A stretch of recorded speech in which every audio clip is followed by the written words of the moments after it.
本で今企業買収の嵐が吹き荒れているのだ。2026年の社債発行額がなんと過去最高を更新したのだ。その裏側には日本人の働き方と年収を根底から変えるかもしれない構造変化が隠れているのだ。社債発行が過去最高って、それって私たちの会社にも関係してくる話なんですか？なんか急に身近な気がしてきました。どこから話してもらえますか？今日の動画でわかることを3つ言うのだ。1つ目、なぜ今の日本で M&A が爆発的に増えているのか。2つ目、社債発行ラッシュの仕組みと誰が得をして誰が損をするのか。3つ目、この M&A ブームが転職市場、初任給、年収にどう直撃するのかなのだ。まず現状を確認するのだ。2026年に入ってから日本企業が発行した社債の総額が過去最高ペースで増え続けているのだ。社債というのは企業が投資家から直接お金を借りるための証書のことなのだ。銀行融資とは違って広く市場から資金を集める方法なのだ。社債って、要するに企業版の借用書みたいなものですよね。でも、なぜ今になって急に発行額が増えているんですか？以前から同じような金利環境はあったはずですけど。鋭いのだ。実は今回は三重層が重なっているのだ。一つ目は後継者不足なのだ。日本の中小企業の経営者は今平均年齢が60代後半に突入していて、後継者がいない企業が全体の約6割に上るのだ。つまり廃業するより M&A で会社を売った方がいいという動きが一気に加速しているのだ。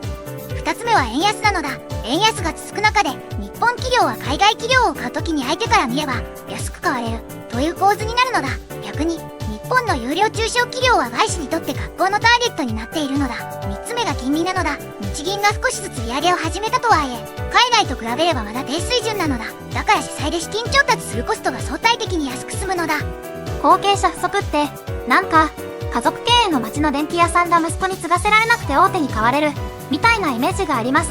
それが今全国の至る所で同時多発で起きているっていう感じですか？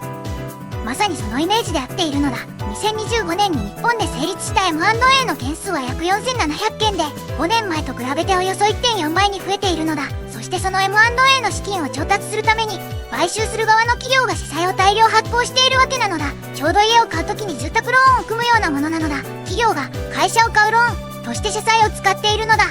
では社債市場のメカニズムを掘り下げるのだ。大企業が M&A のために社債を発行する場合、通常は格付け機関に AIA 格を取得した上で機関投資家や年金基金に買ってもらうのだ。日本の場合、社債の購入者の多くが国内の生命保険会社や年金基金なのだ。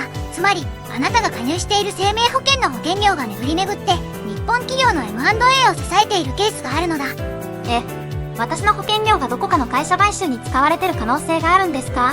それって逆の見方をすれば M&A が増えれば保険会社の運用成績が改善して私たちにも還元されるという話にもなり得るんじゃないですか？理屈の上ではそうなのだ。ただし問題がある。 M&A が成功すれば利益が出て投資家に還元されるが、失敗すれば損失が出るのだ。実は過去の研究では M&A の約50-60% は期待した相乗効果を生み出せないとされているのだ。つまり半分近くは割高な買い物になる可能性があるのだ。この点 BBC や FT などの海外メディアは日本の M&A 急増を好意的に報じているが、一方で国内の経済誌は統合後の経営管理が追いついていないと懸念を示しているのだ。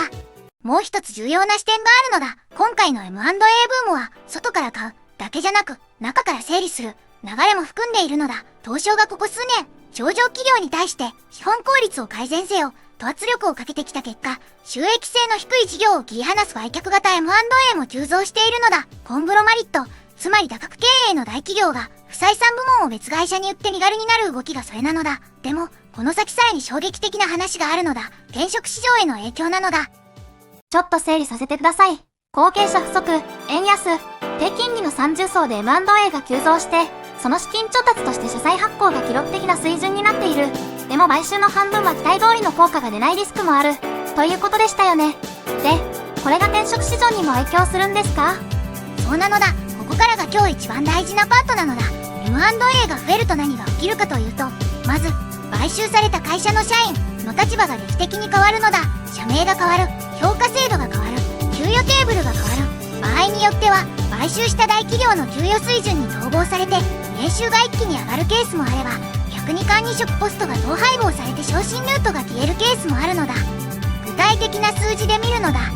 M&A コンサルティング会社の調査によると、中母の統合過程で一般社員の年収が平均で約8、12% 上昇した事例がある一方、管理職の3割が1年以内に役職を失うというデータもあるのだ。年収800万円の部長職が720万円の課長職に実質的に合格したなんてケースは珍しくないのだ。これ他人事じゃないのだ。管理職の3割が1年以内に役職を失うか、それって相当きつい話ですよね。でも逆に考えると、一般社員にとっては M&A されることで年収が上がるラッキーなケースもあるということですよね。それはどんな条件の時に起きるんですか？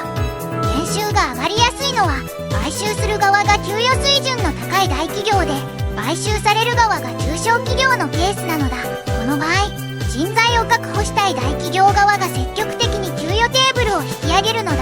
実際、2025年に大手 IT グループに買収されたある地方 SaaS 企業では、エンジニアの平均年収が550万円から690万円に引き上げられたというケースが報告されているのだ。約140万円の差なのだ。ちょっと待ってください。私なりの見方を言わせてもらえますか？この M&A ブームって、一面では大企業がどんどん強くなる話でもあると思うんです。中小企業が次々と飲み込まれていけば、個性的な職場文化とか、その会社ならではのキャリアパスが消えていく。年収は上がっても、自分らしく働ける場所が減っていくリスクって、先輩はどう見ていますか？それは僕も正直懸念しているのだ。実際にデータを見ると、 M&A で統合された企業では社員の離職率が統合後1、2年で平均より15、20% 高くなるという調査があるのだ。つまり年収は上がったけど合わなくて辞めるという人が増えるのだ。これが転職市場にとっては皮肉なことにチャンスにもなるのだ。 M&A が増えるほど転職市場への供給も増える。2026年の転職求人件数が前年比で 18% 増になっているのは、この連鎖と無関係ではないのだ。冒頭で過去最高の社債発行という話から始めたのだ。その数字の向こう側には、後継者に悩む経営者、給与テーブルが変わる一般社員、役職を失いかける管理職、そして新しいチャンスをつかむ転職者という4つのリアルな人生が動いているのだ。社債の発行額という数字は、実は日本の働き方が大きく塗り替えられているサインなのだ。最後に僕の率直な個人的見解を言うのだ。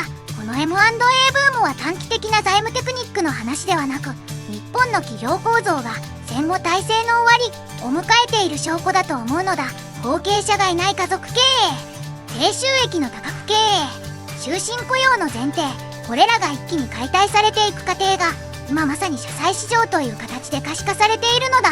良い意味でも悪い意味でも、日本の働き方は2026年を境に変わっていくのだ。